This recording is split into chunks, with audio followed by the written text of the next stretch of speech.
Welcome to another edition of AV Rant. I'm Tom Andry, Associate Editor of Audioholics, and I'm here with... Rob H, and the time has flown by yet again. I feel totally unprepared for this, but we will be fine, I am sure. Don't be an apologist, Rob. Just go with it. And apparently they've announced the cast for Star Wars Episode 7, so that was all I saw on Twitter today. That was it. That was the extent of Twitter. Yeah, I'm so on again, off again with Twitter that I'll go for months of not. I'll check it crazily for a while, and then I'll go for months without ever touching it. I don't really know what it does. Mm-hmm. No, it's just me. That's how I roll. All right, so I am now hardwired in here, and this is as fast as my speed can get, which means it's my computer that sucks. So I am going to try something I probably shouldn't. I'm going to revert to an older version of Mac OS because obviously Mavericks and I we're never meant to be. Mm-hmm. I am the Iceman to his Tom Cruise. So I will be trying to revert tomorrow. I've got a terabyte drive that we bought for my wife many moons ago to get all of her stuff from Australia over to here. I'm going to back up all my files off of my computer onto that. I am going to use my older backup that has Snow Leopard or some crap on it, and then I don't even know. I know it doesn't have a lion. What came after Snow Leopard? Was it lion? Snow Leopard, yeah, I think it was Lion, because then Mountain Lion came after that. No, I had the one after. I had something. I had the one that wasn't lion. The one that wasn't before this one I had before. The one that I didn't have to pay. Anyways, yes. I'm going to back up. I'm going to try to revert to that and then back up and update all my files and then hope to God nothing goes awfully, horribly wrong. And then if not, then I'll be buying a new computer with money I do not own. So Indeed. I will have to be selling myself. If anybody needs the services of a part-time AV ranter and a full-time AV geek, I will work for laptops, preferably. God, that's pathetic. All right, we got a ton of questions today. We got apparently people took me seriously when I said that I didn't know if my Google Voice thing worked because I got like 3 calls today. So they all came at the same time. I was like, I think I'm getting spammed on Google Voice. Is that even a thing? Anyway, so we're gonna address 2 of those 3 questions, and the third one we're gonna play for you at the very, very end of the podcast after the music, most likely, because that's the easiest way for me to edit. Gosh, we got a lot on here. I'm scrolling up. Many things, just like comments from listeners and stuff. We've got questions about room treatments. That's one of the big ones. Mm-hmm. We'll be doing that. So if you're interested in room treatments, we haven't talked about that in a long time, which is good because I'm excited about that. Some stuff about displays and OLED and high dynamic range and backlighting and stuff. About subwoofers and hearing strange voices from them. Are they saying... No, they're saying, get out. You should just get out. That is a strange voice, and it shouldn't be... It doesn't make a difference where it's coming from. Just get out. Don't think that you're like, oh, no, we'll just get a little exorcist. No, get out. We've got some more subwoofer questions. Let me see. But they're not so much buying questions this week, which is kind of nice. It's more settings questions. And then we've got some room calibration. I guess, I don't know, some calibration questions, right? Really subwoofer speaker Measurement, yeah. It's measurement mostly measurement question, yeah. So that's something to look forward to if you're into that sort of thing. So we'll try not to get too geeky about it and too technical. And if will we now? I'm not making that promise. I am trying to. I will try to interpret from Rob to English as much as possible. I will say that Steve, who asked this question, has some very nice equipment, especially since he has my speakers. Therefore, he has great taste in speakers, and he has SPS subs, which means he has great taste in subs. And if you have been following Twitter, you know that SVS sort of kind of proposed to me this week, which was kind of nice. Right? If you take a declaration of friendship as a proposal, then that's close enough. Yeah. Wow. Okay. That's close enough. I'm kind of like a high school girl in that way. Mm-hmm. SVS wants us to be base friends. I was like, oh, you love me? What? No. What? No. They love me. So, anyways, I had to change my relationship status. It's complicated. Our listener of the week this week is Stephan, and poor Stephan was listener of the week and asked this question just in time not to be on this podcast. So, Stephan. You asked a very good question that we were very excited about answering. We just have no time this week, so we will get to you next week. Absolutely. We promise. That's set in stone. Only way that's not happening is if we don't do a podcast next week. That's the only way that's happening. So let's all hope that Tom's computer doesn't go belly up between now and then, because that might be exactly what happens. All right. So thank you, Stephen. Thank you very much, Stephen. Thank you. Yep, thank you for supporting the podcast. If you'd like to support the podcast, help keep the podcast going, you go to avrant.com and give us a little donation or buy us a coffee. There's a little coffee thing, which you may have seen as that image on your phone or your player whenever you are. Sometimes I put that one as the cover image. I like to switch it up. What else? You can contact Rob at First Reflect, or that's on Twitter, or Rob at avrant.com on email. I am at avrant_Tom, or geez, man, I am having a bad day. Tom at avrant.com. I think it's because I'm reading instead of I'm like reading the questions. Yes. So. Anyways, and avrant.com. I'm sorry, facebook.com/avrant podcast on Facebook, where you can ask many questions, and many of these questions came from. I will say our Google Hangout maxed out last week, first time. I did not know that there was such a thing as a max out, but your Google Hangout can max out at 10. That doesn't sound like a lot of people. You try to talk to 10 people at the same time. It ain't easy. So it was a very good time, very good hangout. We all talked about all kinds of stuff. So if you're into AV, Tuesday nights at 9, we record these, and you can watch us record them live and see me in what was once my home theater and is now my brother's room. I should have moved this a little bit. There we go. Okay. And you can see Rob in whatever closet that is in which you live. What is that? What room are you in?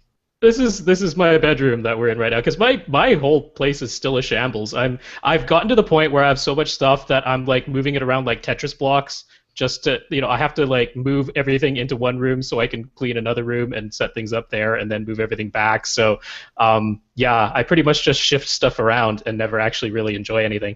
But on happier news, I managed to get AV Rant a couple of shout-outs on other podcasts. There is the digitalmediazone.com. They supply a whole bunch of different podcasts, and in particular, the one I wrote to is called Entertainment 2.0. They focus all on Microsoft entertainment products.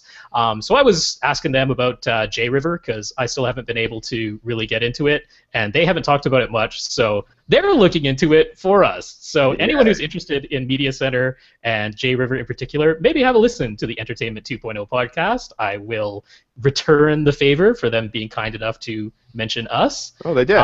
That's cool. Yeah. Oh. And I also... I thought you were giving them a free plug. I'm like, you didn't run this by the boss. Not that you really have to, but... Yeah, no, it's, they scratch our back, we scratch theirs.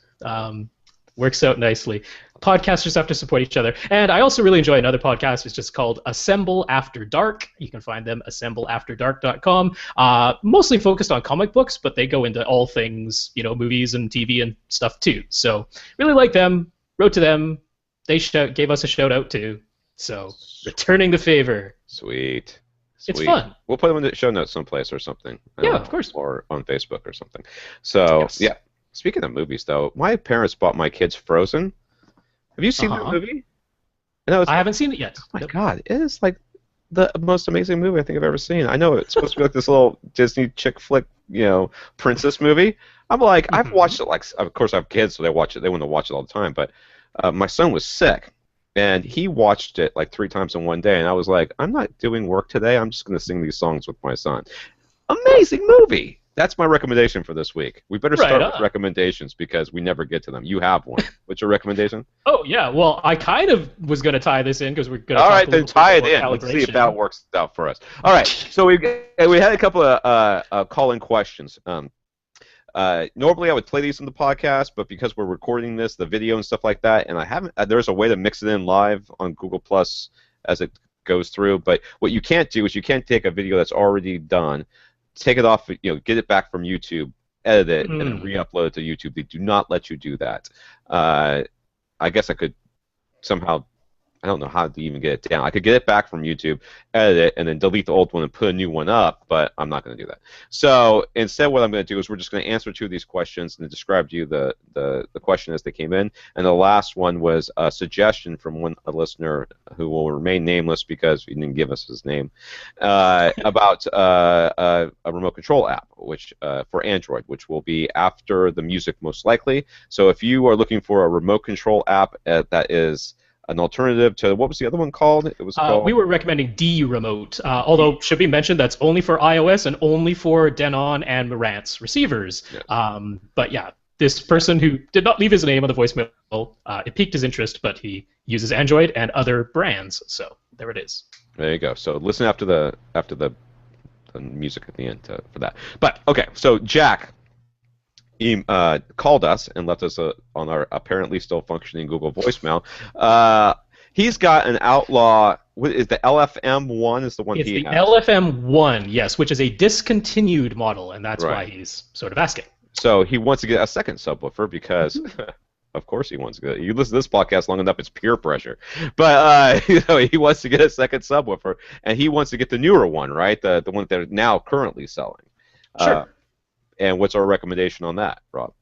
Okay, so the LFM1, as we've mentioned before, Outlaw Audio, their subwoofers are basically OEM'd by HSU Research, whom we recommend all the time. But the LFM1 was basically a clone of a model that is also discontinued over at HSU that was called the STF3. So you cannot find either of those models anymore. So HSU has this whole thing that they call variable tuning on some of their subs, which basically just means it has 2 ports. So there are 2 holes on the back of the subwoofer, and you have the option of plugging one of them, which makes it play a little bit quieter but a little bit lower. Or on all of HSU's current subwoofers, you can actually run them sealed as well. You can plug both of the ports if you want. So you have 3 options with their variable tuning. Well, the STF models are single tuning frequency, which means they just have 1 port and no option to block it or anything like that. So the STF3 and the LFM1 from Outlaw were the same thing, which was this single tuning frequency, plays down to about 25 hertz. So in the current lineup, Outlaw has a model called the LFM1 Plus, and that one is basically a clone of HSU's VTF3 Mark II, which is now discontinued. Yes, I've got the numbers straight in my head. I'm sure you do. We're all taking notes. I'm taking us, yeah. So the LFM1 Plus has the variable tuning. You have the option of either leaving both ports open or blocking one of them. If you leave both ports open, the LFM1, the discontinued model, and the LFM1 Plus are very, very similar. The LFM1 Plus is a little bit more powerful, like a teeny tiny little bit more powerful in its amplifier, but if you leave both ports unblocked, and pair those 2 up, they should be really, really close. In HSU's current lineup, they have the VTF2 Mark IV, which is very, very similar. Hey, man, I've got those straight. I am not even screwing up. So it sounds like a bunch of Iron Man outfits. Know. That's exactly what it sounds like. Yup, it's pretty close. But right. For Jack, if you want to get a second one that looks the same as your current Outlaw and plays almost exactly the same, then the LFM1 Plus is the model that you want, and it's currently on sale for $500. So, pretty good deal. I want to kind of stress here, though, is that the point of the question, I hope, is are these subs going to be similar enough to be able to work together in unison?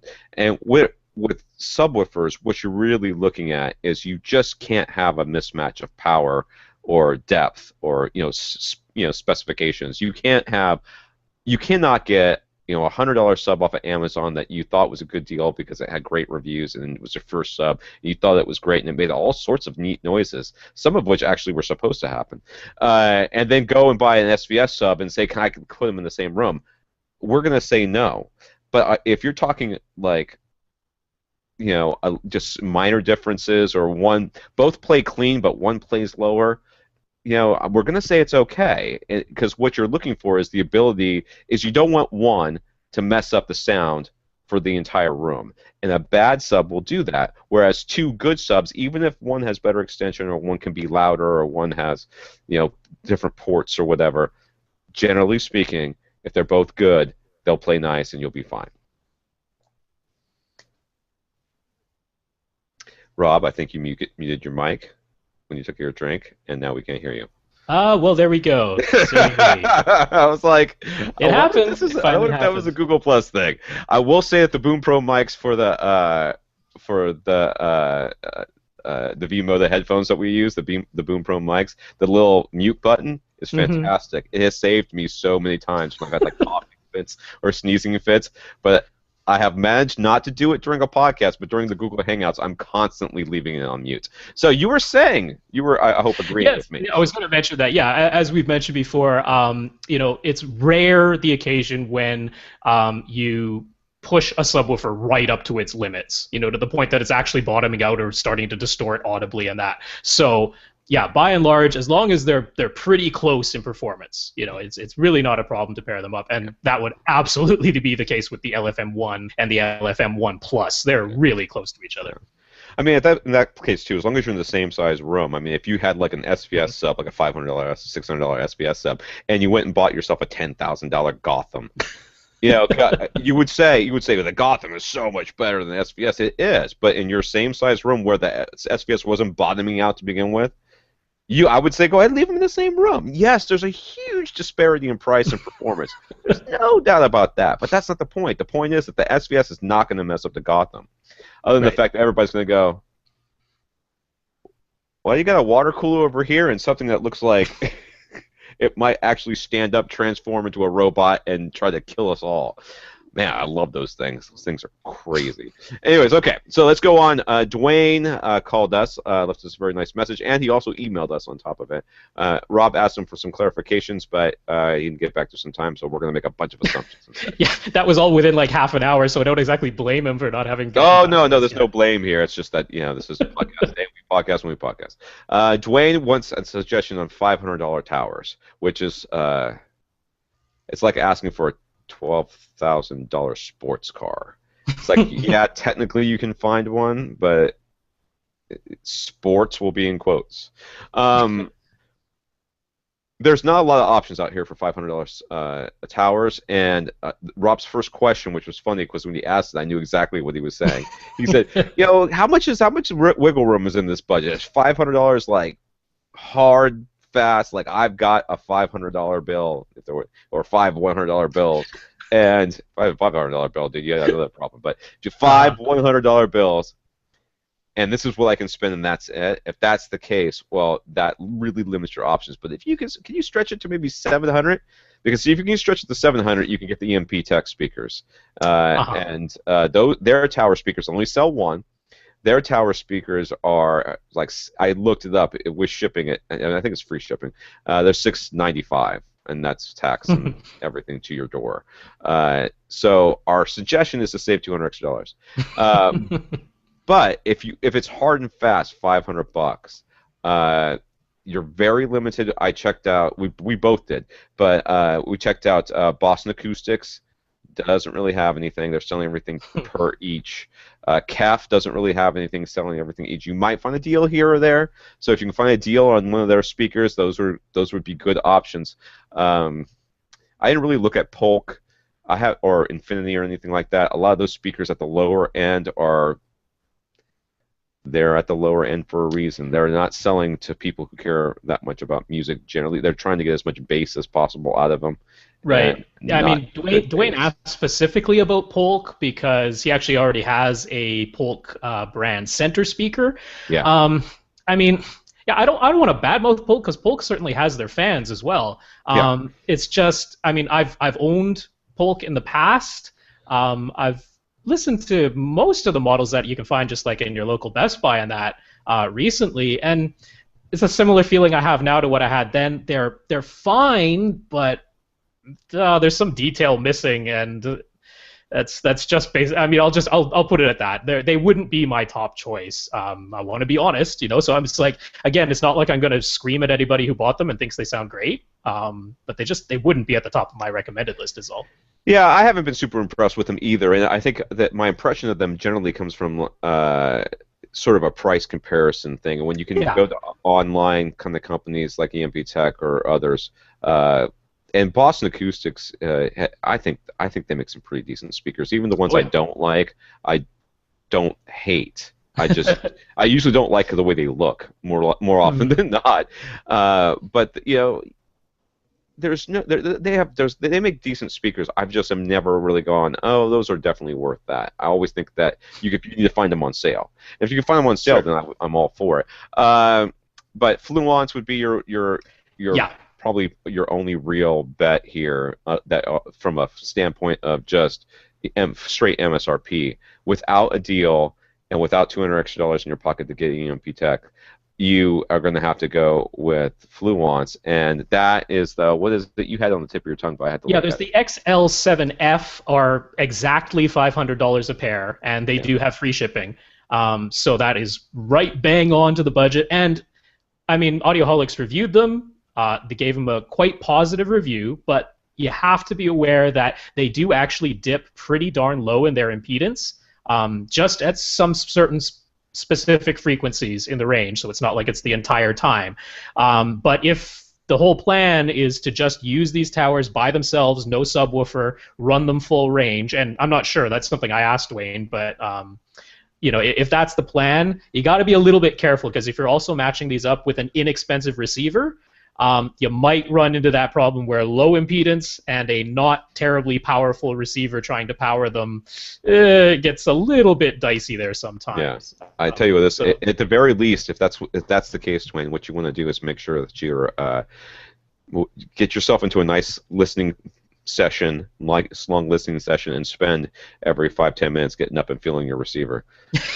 let's see if it's See how getting really hot, warm. if it's getting really, really hot, your receiver is not having a good old time with your new Fluence speakers. So, Yeah, but those can throw out some really nice thumping mid bass, which if I don't know exactly what Dwayne is hoping to listen for, but if you happen to be wanting to listen to, dance music or rap music or something like that, those give you some pretty nice tactile chest thumping sounds. If that's what you're after, I have no idea. yeah.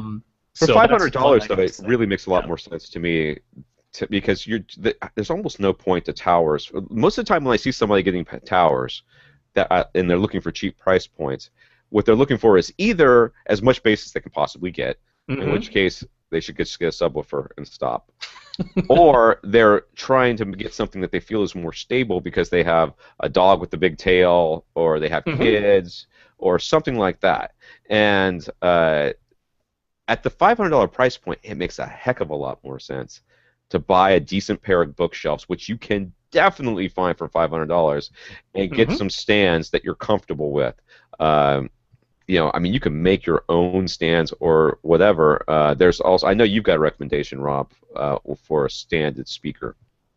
Oh, well, yeah, I was going to mention, and this would be going up more towards the $700 price mark, but as an alternative to the EMP Tech E55 Ti's that they have, which we absolutely love and totally recommend, Ascend Acoustics, who I've mentioned frequently, they have their CMT 340 SE speakers, which are a big bookshelf, but they actually have a pedestal stand that goes with them that they sell for. I think it's about $120, $140 when you buy them together just for the stands, and then the speakers are about $570 for the pair. So, like I say, put them together and you're close to the $700 mark.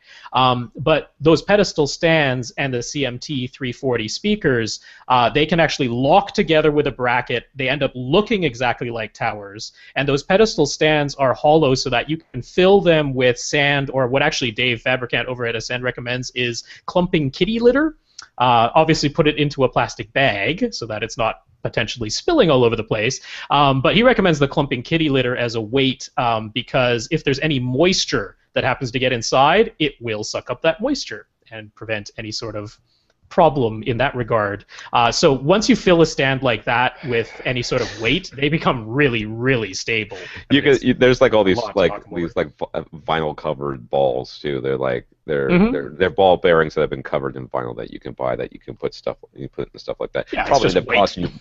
Yeah, probably end up costing you more than the speaker itself. But But yeah, I wanted to mention, aside from the Boston Acoustics, which you can find in stores, the Fluonts, which you can find online, and then the more expensive ones from Ascend and EMP Tech, that it's really worth your while to go ahead and check out at a local Best Buy the Pioneer Andrew Jones speakers, because they're well under $500. It's like $250 for the pair of those.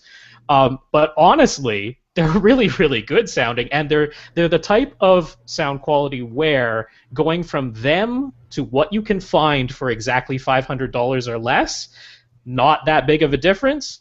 Going from them to what you can find for $700 in the EMPs or the Ascend speakers, I personally say there's enough of a difference that that price gap is worth it. But if you're like thinking, hey, I actually wouldn't mind spending significantly less than 500 and still getting really good sound, don't pass up those Pioneers just because they happen to be less expensive. yeah, So I would yeah, throw that there too. yeah. For me, I would say, Dwayne, start wrapping your head around bookshelves. That would be my suggestion. All right, so that's all that for the listener. Oh God, how much time have we spent on that? Oh, good, only a half an hour. Half an hour. That went quick. All right, so we got a couple things from Facebook real quick, and we're going to go through this as fast as we can. Efrain wanted to let us know that Room EQ Wizard, which is a program that you can use to measure your room and then fix it with or put out a correction file that can be used with other devices to usually fix your subwoofer. They released a couple of beta updates, one of which adds support to the program for 11-band parametric EQ, the one that's in the Emotiva UMC 200 processor, which Kevin L. was considering last week. So Kevin, there's now an update from Room EQ that will help you out with that if that's one of those things. Is he on this list this week? No. Okay. Not this week. This week. I'm skip Lee because we've got some other suggestions. We'll come back to Lee. Okay. Bradley had a quick suggestion for my dad that he can use Google Play, the Google Play Music thing, to sync up an Android phone with his iTunes content, which I had forgotten about. And the reason I forgot about it is because I stopped using it. Though the little headphone icon is right here on my computer as we speak, but I'd forgotten about it because it was a pain to use. It's like if you add something to iTunes, it does it just fine. But if you add something in any other way, it doesn't change play. Like if you change a playlist, it won't change anything. You have to force it to resync. It only syncs up new content as it came in. That may have changed in the year or two since I used it last. I don't know, but I had forgotten about that. This is a different Efrain? No. This is Efrain again? Same one, right? Yep. He let us know that headfi.org has got a review of Dr. Chesky's Ultimate Headphone Demo Disc, which we talked about week before. Yeah, for the past couple of weeks, because I recommended it one week, and we had feedback on it last week. And I bought it, too. I bought the 192 version, yes.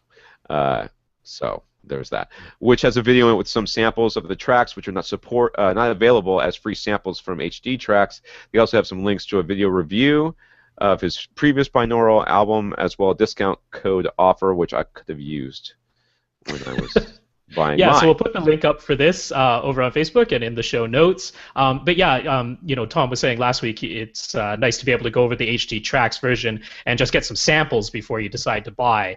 So Efrain's just letting us know that you go through this link, you check out the headfi.org review, and their video has some additional samples in case you'd like a little bit more before you plunk down your hard-earned money.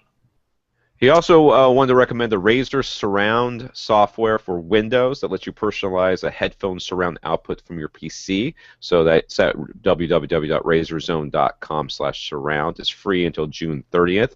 I don't listen to anything off of a Windows computer, so it's no good for me, but somebody else tried it out and let us know. Excuse me. He also wanted the cough button. I know. I was grabbing for it. Did you see that? He also wanted to know when I was going to post some pictures of my home theater. Well, my parents closed on the house on Monday, so yay. Now their contractor guy who's going to fix things says it's going to be about 2-3 plus months before he'll be done. Mm. So, boo. So don't hold your breath on that one, Efrain. All right, no offense. It's just that I'm not going to be able to get any. I mean, my brother's sleeping in here. There's a bed and a bunch of shoes, EFX machine. There's one speaker left in here total, except for the ones on the wall. There's one tower speaker and 2 surrounds. That's what's in here. All right, so no, not going to happen. Lee, this was on Facebook again. Lee posted that he got spousal approval to upgrade his 14-year-old receiver. Lee. 14 years old? Jeez. It kept that one around for a while. Anyways, but he couldn't repair it. He was trying to repair it, I guess. There was something wrong with it. Yeah, he was hoping it was just a fuse thing, but no go on that. Yeah. At about 8 years, I would have decided that it was broken, regardless of whether or not it was. Okay, so he's got about $600 to spend on a budget-ish receiver. His needs are 6 plus HDMI inputs. Yeah, 6 plus. He's also very, I guess, optimistic. Good DNLA support, a Zone 2 for the kitchen, and an Android app for control. Those are his priorities. So he wanted to know what we thought about that. I'll let you go first. Okay, well, yeah, I am not a big fan of what Onkyo is putting out in the low price ranges right now. I don't particularly like the choices that they've made, so there was a time when Onkyo was sort of the first choice in low-end receivers. No longer. I would be pointing more towards Denon's current lineup. The E400, if you're buying brand new, would be a good choice. It has, as far as I can tell, all of the requirements that Lee was looking for, except that it has 5 HDMI inputs on the back and 1 on the front. So there are 6 total. If you need more than 6, no dice on the E400. If you need exactly 6, you'll have to make do with using one of them on the front panel. But it is there. In all the other regards, though, should have everything that Lee was looking for. Now, if you go over to accessoriesforless.com, this is cheating, by the way. This is cheating. Well, not really, because it's cheating because I came up with all my recommendations off MSRP. So you're saying when you can buy it in a totally legitimate way, directly from the manufacturer, no, I give him a refurbished label. No, I give him the actual stuff. And if you can find one that's better up than this on the accessories for less, and you can go, Tom, look what I found for accessories for less, even better than what you recommend. How is this not helpful to people? I'm saying these exist. I'm saying you're cheating because I didn't do it first. That's what I'm saying. Right. Okay. Makes my recommendations look bad. Accessories for Less is like the first place I check. So anyway, if you go over there, you can actually get the Denon AVR X2000, which is fairly high up in their lineup, and I think they're selling it for like $400 right now, which is a crazy good deal. Definitely has everything you're looking for, and so yeah, that would be my top recommendation, pretty easily. Yeah, well that sucks. I hate you. On Denon, I was going to recommend the X1000 because MSRP is still right on that. And it's got most of what he wants. I don't remember what it didn't have, but it didn't have something. I think what I ended up recommending was the Yamaha. And he likes Yamaha more, so mine's already better than yours. There's that. Just right. Man, don't overlook that X2000 for like $400. As long as you're fine with the refurbished label, which, I mean, it's Accessories for Less, so awesome. It still comes with a full 1-year warranty, still fully backed by the manufacturer themselves, because this isn't, some company that's like buying it off the back of a truck in a parking lot. They're getting their stock directly from the manufacturers, so I have zero qualms about recommending them. Yeah, so the Yamaha RX V677 is $650 is what the MSRP is, but you can find that pretty easily on like any website that's for $50 off. You just knock $50 off any receiver as soon as you see it. Anyway. I think it's cool about this one. 7.2 channels. It's got Wi-Fi built in. It's got DNLA. It's got Zone 2. All the stuff he wants. It's got Android support. It's got the Y-POW with reflected sound control. So it's pretty. I think it's got 6 on the back. I'm gonna have to check that to me. It looks like it's got 1, 2, 3, 4, 5 on the back. Does it have 1 on the front? I'm pretty sure it's got 1 on the front. If it doesn't, then whatever. You suck, Rob. But it's got 1 on the front. So that one, as close to full MSRP as you can get, is probably the best deal in Yamaha right now. It's got a ton of really good things. Plus, you get like 70 gazillion surround modes, so you can't touch that. But the thing I like about it's got Wi-Fi built in, so you've got a wired connection. You don't have to go wired, but it's got a Wi-Fi connection too, and it will upconvert everything to 4K, and it will also. Oh yeah, you're gonna throw 4K out there as a reason. I'm scrolling through the features and read them off as I go. I'm like, oh, I thought it did something it didn't do. It doesn't. MHL. It's got that virtual cinema front, which you have to use and just tell me how awful it is, because it better be awful. All right. Yes. Okay. We get it. You wanted to be right, but my deal is still way better. However, is still way better.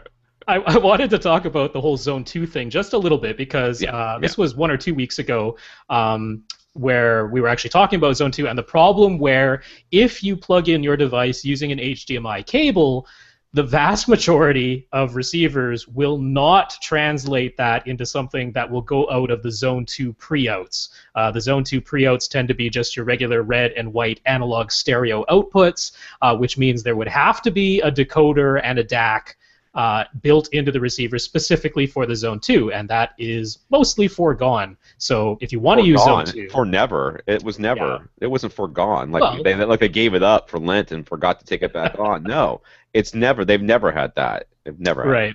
But one of the things you can do with a lot of these receivers, if they have 7 or more, I guess, but typically 7 channels of amplification built in instead of only 5, almost all of them, if they have 7 amps, you can assign 2 of those amps, the ones that would be your surround back channels, if you were using all 7 in your main theater, you can assign those to become Zone 2, and you can therefore power Zone 2 directly from the receiver itself. You just have to run speaker wire to wherever those extra Zone 2 speakers are. So if you're only using 5 speakers in your main theater, it still makes a heck of a lot of sense to get a 7-channel receiver, like any of the ones we've recommended, if you want to power Zone 2 directly, and then you can use your regular HDMI inputs without having to worry about it, because the DACs exist. Hooray! Hey, DACs. So that's one way to go about it. You cheat. All right, so that's that. And we did that, and we did that. Okay, and now we're on to Zach. Zach is our question from last week that we didn't get to. We're getting to last week. Hooray! 37 minutes of the podcast. Woohoo! Welcome to last week, guys. Pretty soon we'll be on this week. Zach heard us mention room treatments many times in the podcast. He's interested. But what are these room treatments? And where might he find them? And some links that might help him get started. Well, one of the first links you should look at is the DIY. There's an article called the DIY room treatments or sound absorbers, something like that, for the less than handyman, written by yours truly. It is what got me my job at Audioholics. I wrote that article, and they were so impressed they let me keep writing. And that's the freebie. That was like my heroin of articles. I was like, here's they give you the first month for free, and then you guys got to start paying. Didn't exactly work out that way, but it was pretty close. So that was my article, how to build your own room treatments. And at that point, I had no tools. I think I did it all with a skill saw and a hammer. I mean, I really had no tools. I don't even think I had a drill back then. So I might have had a drill. It was corded though, for sure. It was a very interesting process, and I kept those all the way until I went to Australia. Love those things, man. I mean, they work just fine. So you can start with just building sound absorbers that way, but let's back it up and talk about what room treatments are. The idea of room treatments is to basically trick the sound in the room into thinking, if that makes sense, into thinking that the room is bigger than it is. How do you do that? You take some of the energy away, or you reflect the energy in a weird way. So if in a completely empty room, when you clap your hands, there is nothing to stop the sound from bouncing off of every hard surface and coming right back to you. I was in the auditorium on, I think it was Sunday. I was walking through this empty sort of big cafeteria auditorium area, like a gymnasium sort of thing, at a school, and it was empty, and I coughed and then almost went deaf. It was literally like one cough, and it reverberated so loudly in this big, empty, hard-floored, hard-walled room. And for so long, I was like, "Boy, I wish I could bring all the listeners in to listen to this," because that's what we're trying to stop. It's a huge room, Hmm. but everything's hard, so everything reflects right back to you. So room treatments, there's basically two types. There's absorbers. These are ways of absorbing energy, the energy of sound. So sound comes out in waves. You put something between it and the hard surface it's trying to reflect off of, and you absorb some of that sound energy so there's less of it to reflect back. Therefore, it deadens the room. You see, like recording studios, you see really bad ones. They'll have egg cartons on the wall because those don't really even work. But that's what they like to put up in like movies now because everybody thinks, oh well, it's they're doing it old school. Yeah, they're doing it not work school. But there's the old, that's what absorbers do, and then there's diffusion, which actually instead of having a hard flat surface for everything to reflect off evenly, it has a lot of times if they're done right, it'll have like a mathematically calculated surface that's uneven in such a perfect way that the sound kind of bounces out all over the place and then now arrives at your ears in so many different ways at so many different times that it just sounds sort of diffuse, Yeah, you it know, gets scattered. scattered around the room, where hopefully it's absorbed some more before it gets, that energy becomes even more dissipated before it gets to your ear. So, Yeah, so to put it another way, what we're trying to do is control the ratio of direct sound versus reflected sound inside of your room. So you've got your speakers, maybe you've got them towed in so they're facing directly at you, or they're, towed in to a certain degree so that they're aiming more or less right at you, and that is your direct sound, and that is always going to exist regardless of your room. But the speakers are also sending out their sound in more or less all directions, at least off to the sides and the top and the bottom, and it's going to hit these hard, flat surfaces that are in almost every room, and they're going to reflect, and you are also going to hear those reflections. Those are a form of an echo. That's exactly what they are. So the room treatments allow you to control how much direct sound you're hearing versus how much reflected sound by either absorbing some of that reflected sound or scattering it. And that's what we're trying to do. And this is a very, very different thing from soundproofing, because soundproofing is all about preventing sound that is, say, starting inside of your theater, like your speakers and your subwoofer, and preventing that from getting out to other rooms in the house, or from preventing sounds that are outside of your theater, like, say, your furnace or your air conditioning or that type of thing, preventing those sounds from getting into your theater and ruining the lovely dead silence that should be there when nothing is playing inside of your theater. So that is a totally separate thing from room treatments. right. Very. There's a couple other things we can really kind of mention. I think there is no right way to do this, okay? And there's still a lot of debate. Unlike speaker design and DAC design and that sort of stuff, I mean, there's lots of ways to do a speaker, and I don't even think there's lots of ways to do a DAC, but there's lots of ways to do a speaker. There's a number of ways to do an amplifier. These things are pretty well known and pretty well understood. Right now, they're still doing research on how we hear, what sounds natural to us, and where we should put these room treatments. It was Floyd O'Toole, Dr. Floyd O'Toole, is still doing that sort of research, and for a long time they deaden the first reflection point.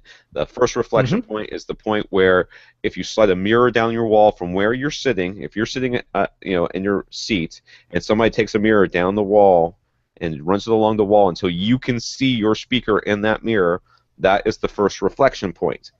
That has always been dead. We have to deaden that. We have to deaden it. And which is not to say that we put a deaden receiver there. That means we stopped reflections, which we would put a big absorber up there. Okay. Now there's some thoughts that no, that's not the case. We shouldn't deaden that all the way. We should maybe leave some of that live. That's what a lot of these wide speakers are doing. They are actually giving you the information that you should be getting from that point, theoretically. So it's not a completely proven or a completely understood sort of thing. So, and definitely not agreed upon. No. And you are not wrong for preferring one of these methods over another. There's the whole having the front of your room being very damped and deadened, and then having the back of your room be very live, and then there's somewhere like, no, it should just be diffusion everywhere and not absorb anything other than maybe the base. And there's lots of different theories, and you are not wrong for preferring one over another. There is some personal preference that can go into this. So, I mean, I happen to fall on the scale of preferring a slightly deader room, just overall deader. That falls to my personal preference, but there's a lot of people who don't like it sounding that way, and that's fine. We're neither of us is wrong or right. It's a preference thing. Right, I think.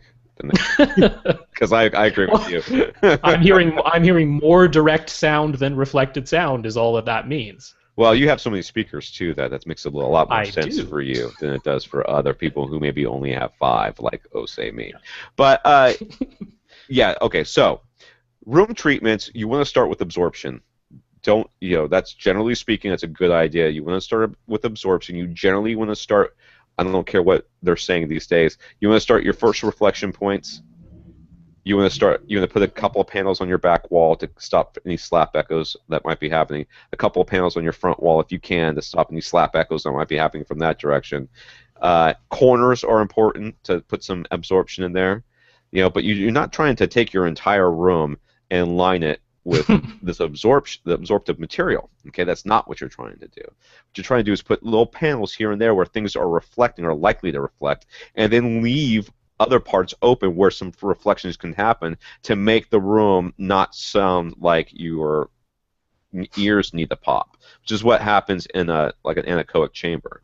Yeah. But I've had I think I had something like 22 4-inch, 4 foot by 2 foot by 4-inch thick panels in like a 10 by 11 foot room, which was my old podcasting room, and it was dead as a doornail in there. And people come in, they're like, "Oh, it sounds weird in here." I'm like, "I know, doesn't it sound awesome?" They're like, "I'm gonna go now." I feel really weird. I'd go in there. I worked in there all day. I loved it. I loved it. People are like, "Why does it sound so weird in here? I could hear my heartbeat." I'm like, "Get out." Ruining this. Yeah, when you coughed in that room, there was no echo at all. There was no sound in that room. It was complete. It was lovely. I absolutely loved it. I wish I could have it again, but I can't. So let's put it this way: like in a normal-sized room, I assume you're gonna have a door someplace, a window someplace else. Flank your windows with one panel. Make sure you have a couple of panels on the front and the back walls, and then your corners to start, if you can, as much as possible. Now, before we talk about where you can get this sort of stuff, let's talk about what absorption is. And just so that you know that no matter where you buy it from or whom you buy it from, you will be getting the exact same stuff in a different case. All right? This is important to understand so that you are not sucked in by the marketing of what these people are going to tell you, because some of them are going to tell you some stuff that is absolutely true of them and everybody else. First of all, foam does not work as good as fiberglass, or maybe what they might call rock wool. They've never really invented a foam that does this. What the rock wool or fiberglass does is, as the energy of the wave goes into it, the vibrations are transmitted or transformed into heat as it goes through the fiberglass. Okay, so the energy is being dissipated when it comes out the other side, and some will come out the other side. It'll be weaker. It'll be less loud. Then, if you're like us, or what our recommendation is to take those panels and keep them off the wall a little bit, up to 2 or 3 inches if you can, sort of float them off the wall as much as possible. Though you don't have to. Don't have to. So the sound bounces off the wall, passes back through the fiberglass, and is even more energy is lost as it's going back through. That's how the absorption works. Now you have to understand, no matter where you buy fiberglass absorbers, it's all the same stuff. It all comes from the same places. They can call it rock wool, they can call it fiberglass, they can call it whatever they want to call it, but it's not going to have that much of a different property if you buy it from a company that's selling them to you for $400 a pop versus $100 a pop. It's pretty much going to have the same performance. You're worried about a couple of things. Fit and finish, of course, because you're the one that has to live with this stuff. Thickness, which will tell you how much it's going to absorb and how low it's going to absorb. And just general size, and within the shape of it, and make sure that it works for you. Um, you got anything to add to that? I want to make sure I didn't. Yeah, I just want to mention the topic of you'll often see bass traps as its own separate category on some of these websites that we're going to mention shortly. Bass traps are just a kind of absorber most of the time. And what is really important to know is that bass waves have very long wavelengths.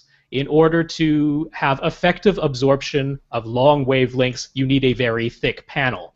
And even some of the ones that are like 6 inches of absorption with a 2-inch air gap behind them, so they're like 8 inches total off of your wall, those are still only really effective down to maybe 80 hertz if you're lucky. So when we're talking about the real subwoofer frequencies that are all below 80 hertz, it's important to realize that even these things that are called bass traps don't do a tremendous amount for those really, really low frequencies. And this is another reason why it's so important to have 2 subwoofers if you care about uniform bass across all of your seats, because even if they're promising that putting in bass traps into your room is somehow going to fix your bass issues, not really. They would have to be like 20 feet thick. So And that's sound. I mean, to really have a huge effect on bass, yes. I mean, a noticeable effect on how your room sounds bass-wise, you can put some panels up. That's why I say corners are important too. Corners are important places because if they'll see some DIY projects, and there's the tri-traps that we'll talk about from Gick in a second, which are triangular traps that are meant to be shoved up into corners. That you give a lot more thickness just in that one place where bass tends to propagate anyways. Therefore, it's a good place to put your traps. But there's just not a lot you can do in the really low bass region. Yeah, and the thing is what we often, what regular people think of as bass, just like bass in music, is actually not nearly as low in frequency as you might imagine. 80 hertz is it's really low. 40 hertz is super low. You can barely sort of hear 40 hertz. That's what we feel 40 hertz more in our chest than we actually hear it. If you're listening to like 40 hertz on your headphones, you barely hear anything. You might get a little tingle in the base of your spine if you're hearing it in headphones. So 40 hertz is way lower than you think it is. 80 hertz is lower than you think it is. A lot of what we consider bass is like 250 hertz or 160 hertz. Yeah. So for sure. Bass traps, what's marketed as bass traps, a 6-inch thick panel, is totally effective at those frequencies, very much so. So if that's what we're worried about, that boom, boom, boom sound in music, that's actually a higher frequency than you might imagine. So bass traps can totally have an impact on that. But if the problem you're having is when your subwoofer hits something low, your entire room resonates, and you can't hear anything else for a bit, and that sort of stuff, or entire frequencies disappear, but it's only really, really low, and it's like you'll hear like a flyover of a plane go, as it's going over. You know what I mean? You're not going to fix that with a bass trap. It's not going to fix it with the bass trap. There are things you can fix it with. We're going to get to that in a second. But let's talk about bass traps and absorptive. Now, diffusion and absorptive stuff you can buy online from a number of different companies. You can buy them. I guess you can go to specialty shops and get them there too. But the big retailer, the big name in room treatments is Oralex. Okay, these guys have been doing it forever. Do they still have the room analysis thing? They do. Yeah, they have a free version where you basically just fill out a survey, a questionnaire, maybe even send along some photos of your room. They allow you to do that. And they'll give you a basic analysis for free, or they have their Room Analysis Plus, where they will actually send you specific test tones to play. You will have to have a microphone. But you can record the results of the test tones that they send you, send all of that data back to them, and they will analyze it. And Tom took advantage of that at one point. So yeah, I was back in Jacksonville. It's doing me no good now. But there's on Audioholics there's a review of the Room Analysis, which is just a free program. You just go to oralex.com, and they basically, if you just give them the dimensions of your rooms and maybe a couple of pictures, they'll say you're probably going to have issues in these areas, and these are the places where you should put stuff, and these are our products that we sell that you can get to fix that. and I did that, and basically I had gotten some of Gick's tri-traps to use, and I took some measurements with them and took some measurements without that. I will warn you though that those test zones they give you are quite hot as far as loudness goes. And I blew a tweeter. Oh. I'm not even messing around with that. I blew a tweeter. Yeah. The only time I've Be ever careful. broken a speaker was doing the room analysis. That's not saying you will, but I'm saying that that's what I did. Start Now, with the volume low is all we're saying. yes, but the thing about Orlex, you're first of all you're paying a lot. Yeah, you're paying a lot for a little bit for the name, but you're paying a lot for the fit and finish. They will when they give you a trap or a absorptive or a diffusion panel, it looks great. They don't use like wood paneling or wood frames around them. A lot of times they have a way of hardening the edge of the fiberglass so that it's molded and it looks very, very good. And they use just about everybody these days uses the same acoustically transparent fabric to cover these things. They give you a ton of options and everything else, and they even have options for you send them a picture of your wife and kids or whatever, or the favorite movie poster or something like that, and they put that on a panel for you, and then you hang it on your wall like it's a picture, but it's really an absorptive panel, which is a great way. Yeah, a lot of Orlex's products are foam. And as we mentioned, foam just flat out isn't as effective.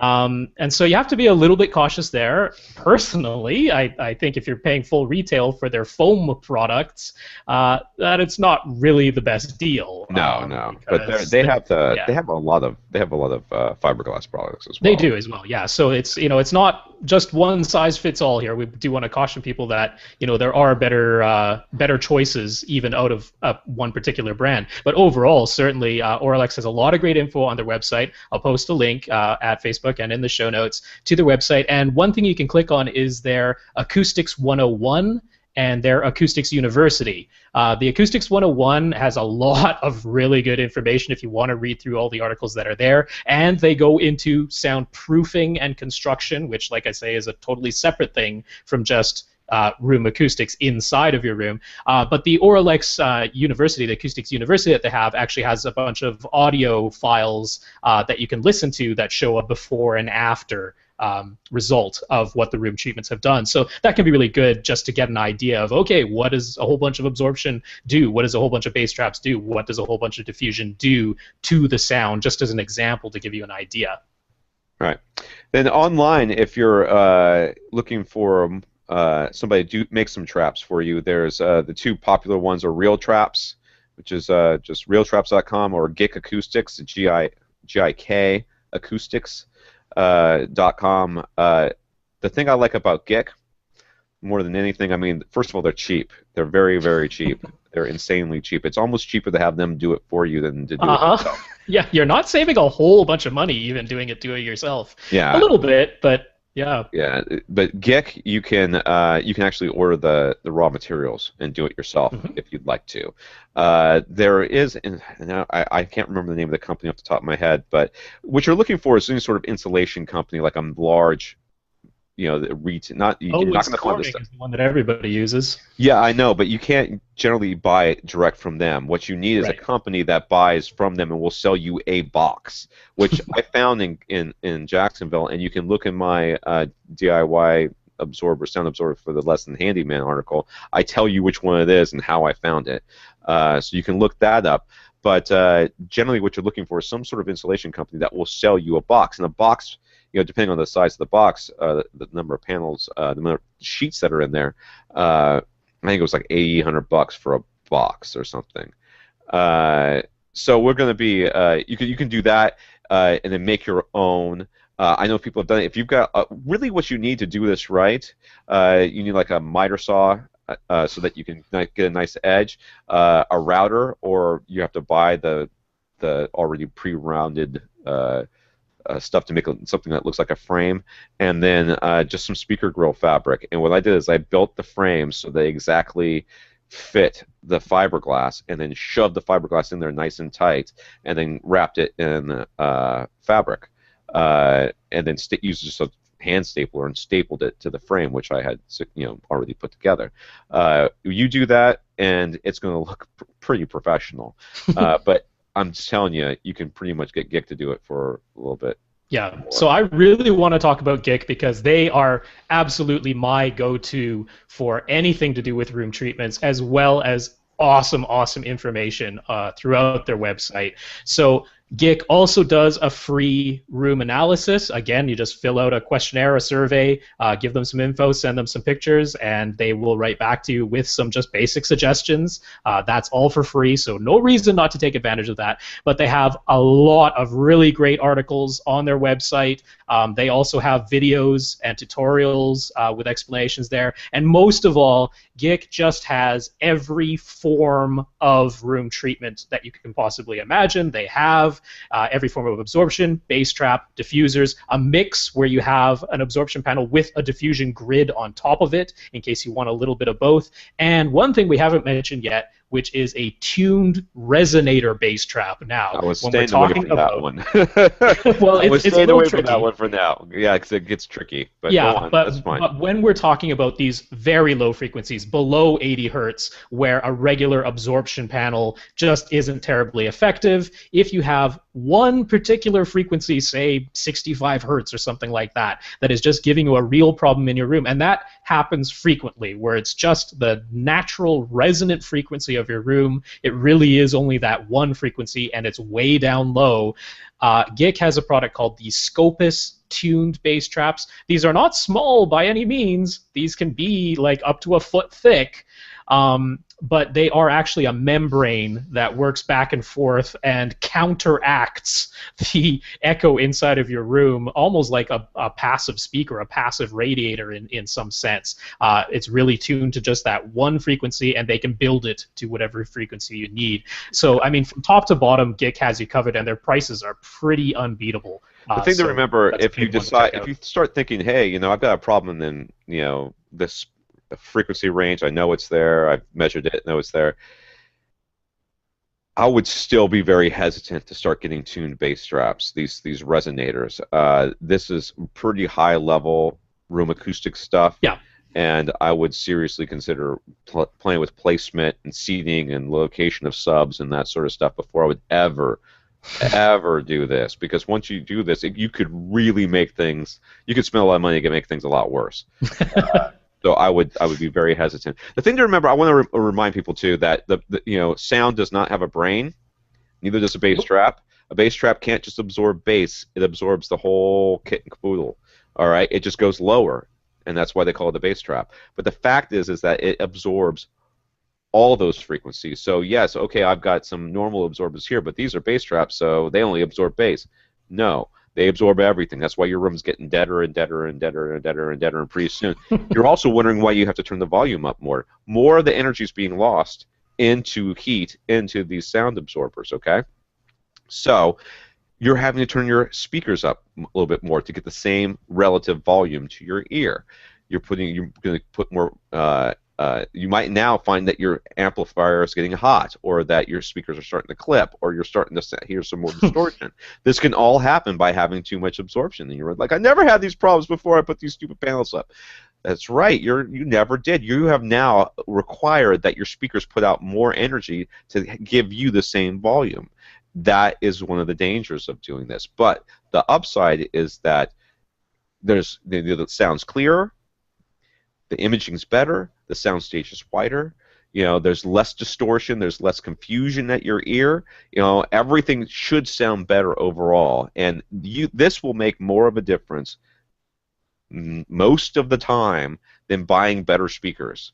If you've got decent speakers and you put up some room treatments, you're going to go, oh my God, this place sounds so much better. You have a bad room, you can put great speakers in there, and yes, there are ways to kind of cheat with electrostats or some sort of very directional speaker that don't have very wide dispersion. But with most speakers, you're just compounding how bad your room is messing everything up, anyways.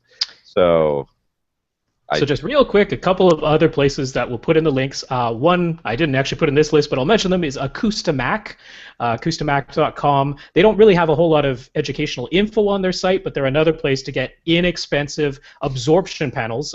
They don't sell diffusion of any sort or these tuned bass traps that we've just mentioned, but just absorption in general, bass traps, which is just thicker absorption panels. And one thing I really like at Acoustamac is they have various patterned fabrics or shades of colors that you might not see at GIK without it being a custom order. And Acoustamac does printed panels where, again, like Tom mentioned, you can send in any picture you like or choose from a bunch of stock photos, and they will print that onto the fabric. It's a great way to kill two birds with one stone by having something that looks just like a poster or artwork, but actually is a room treatment. So if there's an aesthetics committee to satisfy, that's a great way to do it. GIK does this too in a better looking process, but it's dyed and it's more expensive. So Acoustamac is a cheaper way to go.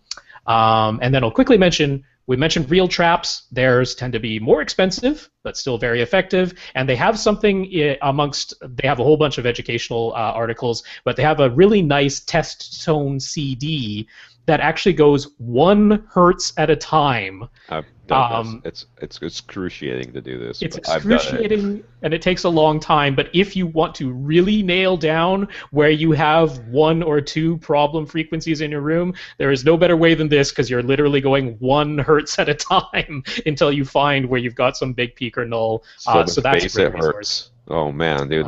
Get yourself some earplugs if you do that, because by the time you get to the end of that thing, you're gonna have a screaming headache. Believe. Yup.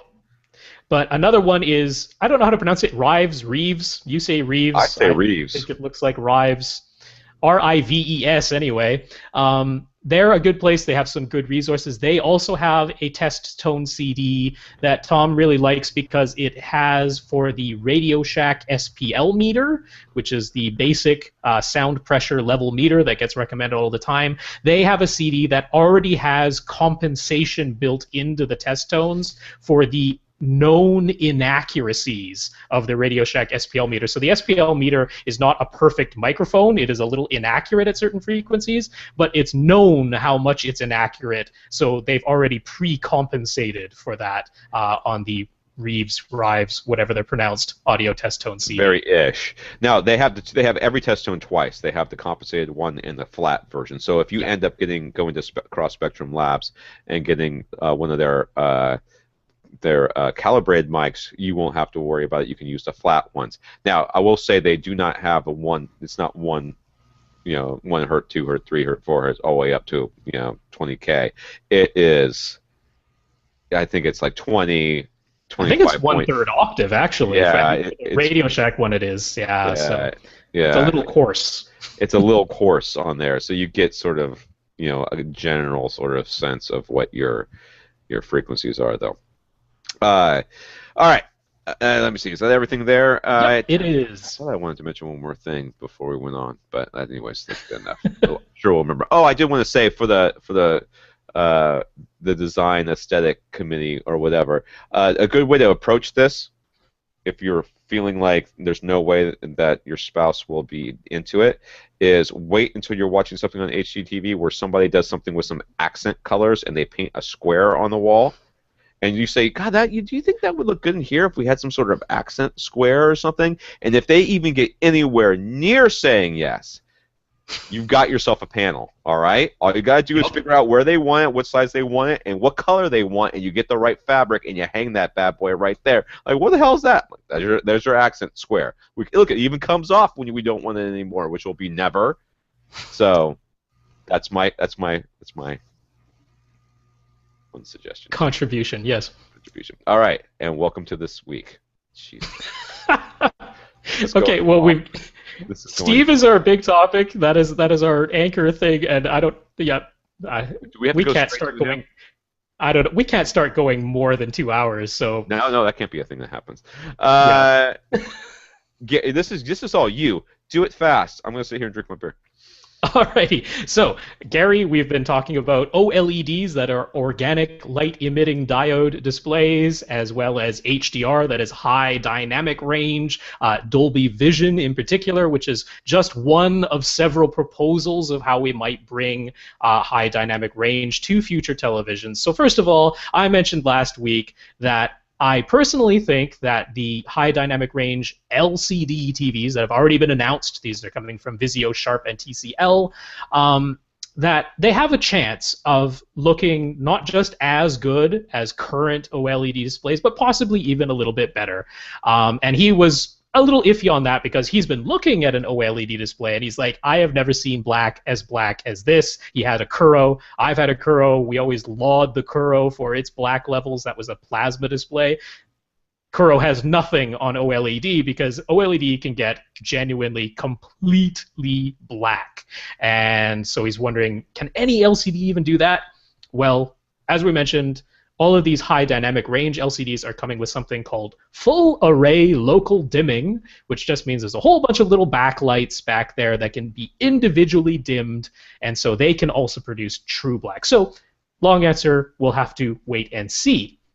But he's mainly wondering about calibration now, because high dynamic range is a totally new thing. So if we're going to be comparing a high dynamic range display to another high dynamic range display, or a high dynamic range display to a current display, how are we going to calibrate these things so that it's a fair fight? So Tom, do you have any weigh in, or shall I just roll on with my take? What? Oh wait, what? I'm just messing with you. No, I don't have any take on that. I mean, no.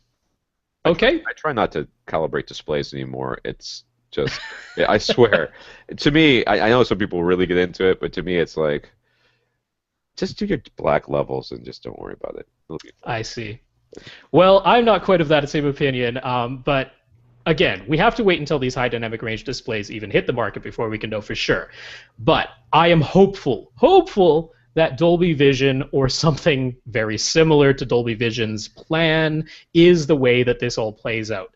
So what Dolby is proposing is that you start with a bed layer of video, which will be backwards compatible with existing high-definition displays. So this will have 8-bit color, this will have the regular Rec 709 color gamut that we're already using for HDTV. This will have the regular dynamic range that we already have, where peaks can be as high as 100 nits. And it will have the regular color compression scheme, the chroma sampling scheme that we're already using, which is 4:2:0:, which is just something to save space, basically. That is going to be the bed layer. It's going to be there underneath everything, and it will be completely compatible, and it will use the exact same calibration standards that we're currently using. So that's one way that you can level the playing field to begin with for current HD TVs versus these high dynamic range that are coming later. Now, of course, on top of that, the Dolby Vision layer gets placed on top of that as extra data that can only be decoded by a Dolby Vision decoder, which will be built into these high dynamic range displays. And this expands everything. It expands it to 10 or 12 or even 16-bit color. It expands the chroma sampling to possibly be full bandwidth 444. It expands the color gamut to be the new Rec 2020 gamut, which is huge. And of course, it expands the dynamic range to be, they're saying, upwards of 20,000 nits might be the maximum that they put in there. That's sort of their experimental thing. I just don't see that there's ever going to be an issue where they're going to come out with this new, high dynamic range or whatever, and we're going to just forget about older TVs. There's still people that are running CRTs right now, so, and they're watching Blu-rays on them. I mean, my brother does it all the time, and it still shows color. I mean, it doesn't go, nope, I'm sorry, I can't do that. No, it's going to be fine. Yeah, but the really, really cool part about Dolby Vision's proposal, and I really hope this is the way it plays out, it's really important to know that right now there is no display announced coming out in the near future anywhere outside of a lab using very specific lasers as its light source that can actually produce the full Rec 2020 color gamut. It's like an experimental thing. It's huge. There's no display that can display 20,000 nits of dynamic range. Nothing can do it. We don't have any 16-bit panels. So Dolby Vision is talking about taking the signal to like the absolute maximum that it could be. That's as far as the signal can go. But the whole idea of the Dolby Vision system with its decoder is that the manufacturers can take the decoder that they're going to build into their TV and they can program into it, okay, we can't go to these theoretical maximums that are in the signal, but this is how far we can go. We can go to a 10-bit panel. We can go to, let's say, 90 or 85% of the Rec 2020 gamut. We can go to 4,000 nits of brightness. They can go up to these limits, and they can put those right into the Dolby Vision decoder and say, go as far as you can, but no further, because the display just can't do it. And that's really cool because manufacturers will finally be able to genuinely differentiate from each other in the store without having to go to being inaccurate to do it. Right now, the only reason TVs look different in the store is because they're making them inaccurate. They're going away from what the standard is supposed to be by making the colors way oversaturated or making the display way brighter than it's supposed to be or way bluer. So they're trying to draw your eye, but they're screwing up the picture to do it. If Dolby Vision becomes a standard, if you actually build a better display that can genuinely display more colors or more shades of colors or genuinely get brighter, you'll be able to take advantage of the information that's in the signal and do that without becoming inaccurate in order to do it. So I'm excited. I'm hoping that's the way. I think you're sort of an optimist on this whole thing. Oh yeah, very much so. They're going to say, we have Dolby Vision, and they're not going to tell you what they have. And then somebody else said, we have full Dolby Vision. We have Ultra Dolby Vision or something. They're going to come up with some sort of weird way of spinning it, and no one's going to know what it is anymore. Skip on. Next one. So Gary was wondering, because full array local dimming is something that might help out current displays, current LCD displays to get genuine black. One of the things is you don't find this in a lot of smaller screen sizes, anything under 50 inches, and he's just wondering if there's anything on the horizon for smaller screen sizes with full array local dimming. Not much. Well, yeah, Vizio has announced their upcoming displays in like 39, 40, 42, 50-inch sizes. They have local dimming, but it's like somewhere between 6 to 16 zones. Dude, there's one that's like there's a smaller. I wrote about this. There's a smaller ones that have like 6, and there's like a 50-inch that has 5 zones. Like, where's the 5th one? I mean, how do you even split that up? Yeah, it'd be like is it the 4 corners in the center? I don't quite understand that. So it's very bizarre. When you only have like 6 zones of local dimming, just imagine that means you've divided up the screen that you're looking at into 6 patches, and you can brighten or dim those individual patches independent of one another, but there's only like 6 of them. So, I mean, if the screen goes to a full black, it can still turn off all the zones and give you a genuine black, but when you have anything on the screen, it's going to have that halo around it, like a candle in a in one of those old movies or whatever. It's going to have like a weird halo effect. Yeah, so in that sense, they are definitely not going to look like an OLED screen. No. But then OLED is still very, very expensive. So there's that. Lastly, on Gary's docket, he has been looking at LG's Gallery OLED. This is their 55-inch panel. It's the only one that is flat. It's the only one that's not got a stupid curve on it. So, yay for that much. Yay! But he was looking at that one, and it's got a really weird thing in its menus where we've talked about there being a sharpness control, where really all you want to do is turn that off. But this Gallery OLED from LG, for some reason, has a separate vertical sharpness and horizontal sharpness. Never seen that before. Wondering what's up with that. I tell you what, dude, they could call it corkscrew sharpness as long as you turn it off. Now, off might not be 0. That's right. That's one thing to remember. Off might be 20 or 25 or 32 or 76. It just find off. Whatever off is on sharpness, whatever the setting is on sharpness that makes it not do sharpness, that's what you want. Because basically all sharpness is doing is either fuzzing the edges if it has like a negative sharpness, or Hmm. trying to strengthen the edges by outlining them with a white line. Basically, if you have a dark line, it starts to put a little white line next to it to highlight it. How is Yeah, that a good idea? the sharpness control is basically a remnant from the analog video days. To be perfectly honest, when it comes to digital video, and especially when you're talking about 1080 resolution video on a 1080p display, the sharpness control shouldn't even be there. It shouldn't even exist because you can map each pixel one to one to each pixel on the display. There should be absolutely no reason to ever want to sharpen or fuzz the outlines of lines on things. So they left it there because I guess people got used to there being a sharpness control on their old CRT tube TVs, but it shouldn't even be there. It's Yeah, awful. so Don't why worry have about separate vertical and horizontal? You got me, Gary. I got no idea why it. Don't that's worry there. about it, dude. As It's long as there's a way to turn it off. awful. Just don't worry what they call it, man. Just turn it off. So Uh, we should skip over Michael for this week. He's got some questions about crossovers and what sounds ought to be coming out of the subwoofer and what ought not to be coming out of the subwoofer.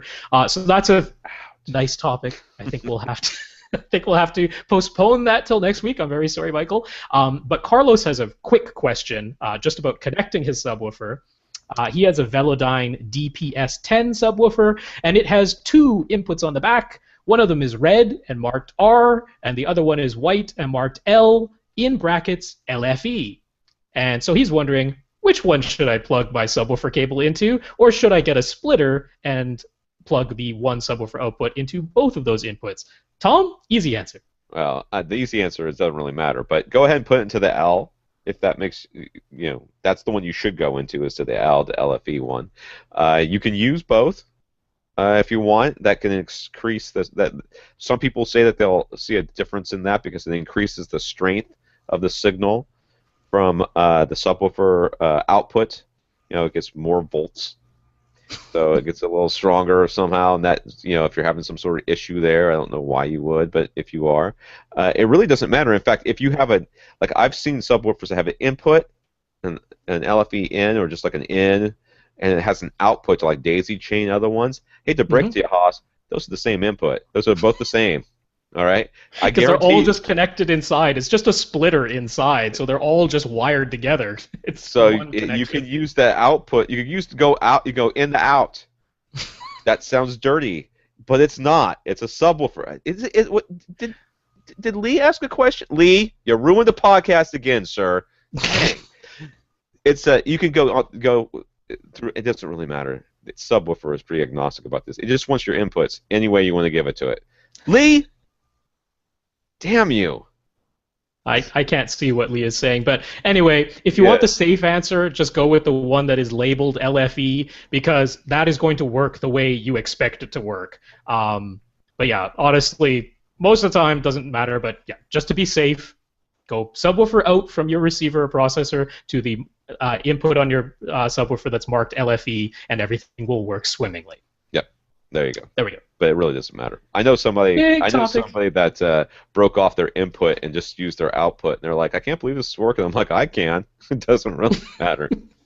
Doesn't matter. Like, but it says output, not input. I'm like, it's like I remember when I used to program BASIC, and my dad would get mad because I wouldn't capitalize things. I'm like, it doesn't care. It's a computer. He's like, but you should try capitalizing it. All right. Steve's got a question. All right. This is Steve's equipment. We're going to run through this pretty quickly. He's got an Onkyo receiver with the highest end. No, he doesn't have the sub EQ, does he? It does not have sub EQ HT Okay, for the second most high-end subs. Odyssey is Odyssey Multi-Q XT32. Does not have the, what is it called, sub EQ? dual subwoofer setup, which is sub EQ HT. He's also Doesn't got Aperion Varus Grand, just like me. Speakers. I don't know if he's got. Oh, he's got the towers. Ooh, he's got a center tower too. Uh-huh. Okay, Identical speakers. identical front three speakers, and he's got the surround bipole dipoles in bipole mode. He's got SB13 Plus, SB13 Ultra sub. He's got one on the front wall, one on the rear wall. He's got two rows of seats. and I guess the rear row is on a riser, Mm-hmm. and his room is 21 inches long by 12. Inches. I'm sorry, feet. That is a tiny room, man. Wow, That 21 inches long. is tiny. All right, 21 feet by 12.5 feet by 9 feet tall.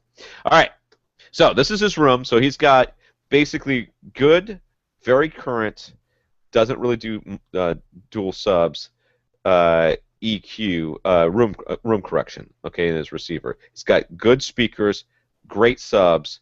He's got a fairly large room with 2 rows of seats. The back row is not on the back wall, right?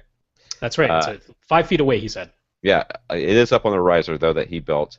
Okay, so he has used REW, right, which is what? What is Room EQ Wizard. Oh, Room EQ Wizard. I always think of that as REQ. Room EQ Wizard, and is trying to get flat, uniform frequency response for both of his rows of seating. Okay, which is what Odyssey promises it can do. Uh, it sounds like Steve needs to look into some room treatments, but we'll pretend that we're just going to answer his questions. Should he attempt to smooth out his frequency response as much as possible before or after running Odyssey? So, should he do whatever because so I guess he's using external stuff like isn't he using the Velodyne thing? Is he using the Velodyne thing, or is that No, someone that else? is the other Stephen. That's the other Steven. That is Okay. Stephen who donated, and we will be answering his questions next week. We cannot get them mixed up. So, Oh God, this is yes, Steve. this So is he's Steve. using the mini DSP. Or he No, wants no, to. no. He's thinking he might. Yeah. Oh, so he wants to know whether he should get this. This is not worded very well. I have laid it out exactly. You can just go one by one in the itemized. It's getting late, folks. You can tell. I'm very tired. My kids been sick. All right. So should he attempt to smooth out his frequency response as much as possible before or after running Odyssey? This should be pretty clear, especially from our discussion on room treatments. Yeah, absolutely should do everything you can before room treatment, before a room correction system. Room correction system can only fix the sound as as much as it can from the time from the processing end. So it's before it ever gets to your speaker. So after it gets out into the room, it's gone. It can't fix it at that point.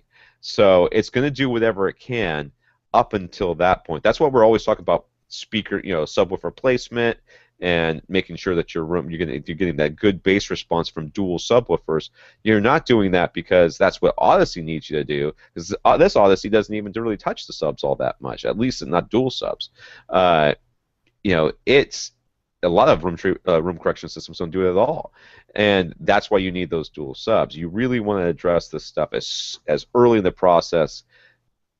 Get your room right. Get your subwoofers operating properly before you start running something like Yeah. Odyssey. Yeah, I always say think of any room correction system, be it Odyssey, YPOW, MCACC, Anthem Arc, whatever it is, think of it as the cherry on top. You want everything as good as you can get it, and then maybe that can just tweak it that last little bit, because if you just think of it as an equalizer, that's all it is. Just think of it as an automated equalizer. Yes, they can be a little bit more sophisticated than that, but if you just sort of think of them in those terms, then it'll help clarify this. So get everything as sounding as good as it possibly can without the room correction, and then it can be the cherry on top. Right. All right. Second part of his question is he's getting a large null in his room around 70 hertz in both of his rows of seats. Now that's a very large area to have a null. Yeah. That's one thing to consider. When we heard this, when we read this, my first thought was, wow, on both rows of seats, in all the seats, you mean your whole room has got a 70 hertz null? That's weird, because usually seat to seat to seat, you'll have slightly different nulls or peaks or whatever as you're moving around, especially if your room's very hot. Meaning that there's not a lot of room treatments, that there's only one subwoofer shoved in the corner or something like that. It's going to be very different as you move around. To have every seat have a 70 hertz null, that's unusual. So he's asking, how can he So, fix this? Would having his speakers play lower fix this problem? I want to address that last part first before we say how can we fix oh, this. Okay, would having your speakers play lower fix this problem? This is exactly the same as when we talk about trying to have two subwoofers that are playing that both only go to 35 hertz. If you put them both in the same room, will they go to 30? No, they're just still going to go to 35, no matter how many you put in the room. If you go big wall of them, they're still only going to go to 35. This is the same thing. You cannot fix a problem by having your speakers or your subwoofers or whatever play more of it. The problem is the room. Now I think his thought is oh, I'm crossing my speakers over at 80. What if I cross them over at 60? Would that give me more bass, and therefore whatever room weirdness is happening, would it be somehow mitigated? Well, if your speakers can't play down that low anyways, then for sure it won't help. What's your take on that, Rob? yeah, so on that part of it, I would definitely say no, the solution is not to have your speakers play lower in the hopes that by having all of the speakers playing lower that somehow will even out the bass even more and get rid of that 70 hertz null. The way I always want to think of it is subwoofers are not their own separate channel other than the dedicated zero point 0.1 LFE channel. That is just purely for your subwoofers. But for everything else, they are just another driver of your speaker. You want to be able to put a sound anywhere from 20 hertz all the way up to 20,000 hertz into any one speaker and have it played accurately. Now, the problem with trying to do that with just a regular front speaker is that, first of all, almost none of them can play right down to 20 hertz. They just physically can't do it. But the other problem is, because of where they're placed in the room, you'll never hear it nice and even and uniform across all of your seats. So the whole idea of subwoofers is to be able to play any sound out of any one speaker channel and have it arrive at you accurate and even and uniform. And so just trying to get your speakers to play even lower because your subwoofers as dual subs aren't performing perfectly just yet, that is going backwards. That is going the opposite direction of the way that we want to be going, so that is not the solution. But I did want to mention specifically with this, he says it's around 70 hertz, a 70, mid-70 type of range. This is particularly confusing because if it were a standing wave in his room, it ought to either be evenly divisible into or easily divided by one of the dimensions of his room. And a 70 hertz tone is a little over 16 feet long. That's the wavelength of a 70 hertz tone. And of course, a little bit higher will be a little bit shorter. Well, none of the dimensions of his room are divisible by or divided into something close to 16 feet. I was thinking maybe he's got an 8-foot ceiling and it's exactly half the wavelength, and if he actually elevated one of his subs, would get him out of that null. I thought maybe it was a vertical null. Even that doesn't make sense. He's got a 9-foot ceiling. So I think we both kind of, when we were talking about this beforehand, we both kind of came up at this exact same time. We both kind of came to this realization. He's got a riser in that room. And I've been in a room where the riser has, and we've talked about the podcast a number of times, where the riser vibrated at certain hertz, at certain frequencies. And the riser would vibrate, and it drove me crazy. I hate sitting in that seat because it would shake the seat, just like I don't like bass shakers. I didn't like sitting in that seat because of it. But guess what, dude? We were just talking about these resonators to help you get rid of frequencies. And what did I say? You put a resonator in a room, and it's not the right resonator and not the right room. You could really mess some stuff up. Dude, I would be willing to bet dollars to donuts it is that riser that's vibrating the crap out of that in there when it hits 70 hertz or 75 hertz or whatever it is, around 70 hertz. It's putting this noise out into your room and canceling out all sorts of nonsense. I'm betting that riser's your issue. Yeah, I mean, he specifically wanted to say he overbuilt the riser, right? It's like, really, really nailed down. It's really, really solid. It's got insulation packed into all of the air cavities inside of it. I hate to break it to you, but the way to think of it is this. Imagine you're at a big conference table, like a big, gigantic, solid marble, solid oak conference table, some gigantic, huge thing that you could never imagine would vibrate in a million years. And all you do is put your cell phone on one end of it and then put your ear on the completely opposite end, and that might be 18 feet away, and have that phone vibrate. Tell me you do not hear that thing shake like the loudest thing you have ever heard in your life. It does not take very much movement at all to make a big, flat, hard surface vibrate at its particular resonant frequency. And another thing I hate to break to you, a 4x8 panel of plywood or drywall, guess what frequency it tends to resonate at? Mid 70 hertz. Oh. That's its natural resonant frequency of a 4x8 panel of drywall or plywood. I think that's your problem. I think that might be your problem, dude. He's probably right now looking at that thing just like, oh, you gotta be kidding me. I mean, I don't blame you. I don't blame you. I wouldn't want to hear this either. So what's the fix? I mean, can he fix it? I mean, drill some holes in it or something, or cut something out of it? Yeah, there's a couple of things we can try. So first of all, we've mentioned decoupling. We've mentioned damping. He specifically said the floors are carpeted. They have a carpet pad underneath them. That should be acting as some damping. It really ought to. I completely agree with you there. However, he's dealing with these SVS, SB13 Plus, SB13 Ultra subs. Those are heavy subs. They're very, very heavy. And they have little feet on the bottom. And guess what those little feet and a very, very heavy sub like to do? They like to compress carpet and carpet pads to the point that it's not such a great damper anymore. This is an easy thing to give a try in that you just fold up a blanket, put it under the sub that's sitting on the riser, and see if that helps at all, because that's a cheap, free, easy experiment. Is one of the subs on a riser? One of the subs is on the back of the room, and the riser goes all the way to the back of the room. So one of the subs is sitting physically on the riser. Now, yes, it's carpeted. Yes, it's got a carpet pad underneath it. That should be a good damper, but those SVS subs are heavy, so there's every chance it's compressing that carpet pad and physically vibrating that platform. Yep. Easy, free experiment to try. Yep. If it solves your problem, then you're laughing, because that was easy. Yeah, then all I gotta do is get something that's not a blanket. Yeah, but that's the thing. I mean, that's easy. You get an Orlex Gramma, right? Or the SVS feet, if you want to go that. Or the SVS feet, exactly. Yeah. So you can try that. Yeah, and then you might. I mean, I don't know. Is the riser connected to the ground? Is it like physically connected to the ground?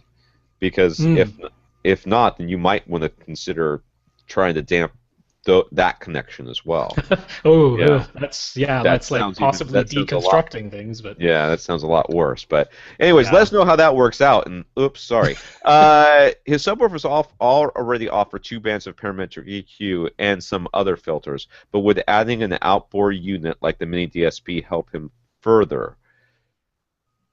Maybe can't hurt, I guess. But in your case, see, he mentions all this stuff. He didn't say a thing about room treatments.